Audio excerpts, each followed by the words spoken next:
I thank the gentleman. If there's no problem, why don't they disclose? Why don't they tell us? Why didn't they tell us about the edu official's threat tag? And why don't they tell us how it's being used? Exactly. Instead, the members of the majority are reduced to relying upon articles in the leftist media from Reuters and USA Today, a USA Today fact check.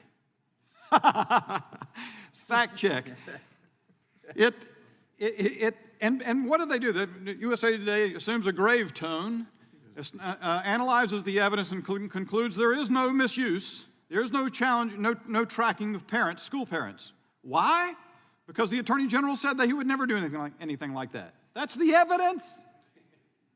That's the evidence.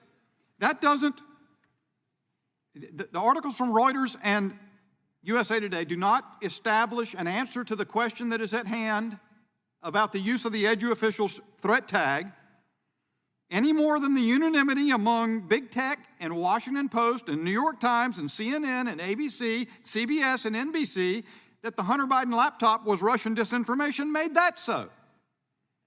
And that's all you've got. That's all you've got. Self-serving articles by media favorable to the Biden administration that doesn't want the Biden administration held to account for contriving this episode. That's what they did. They contrived it. They used the National School Boards Association as a cutout to generate this letter asking that something be done because of threats, when what they meant was they didn't like parents questioning their control. And they were pleased to use intimidation through the machinery of law enforcement on a federal scope, the FBI and the DOJ, to intimidate and stigmatize parents speaking up against the way their children are being indoctrinated. With that, I yield back to the gentleman. Gentleman yields back for what purpose does the gentleman from Georgia seek recognition? Move to strike the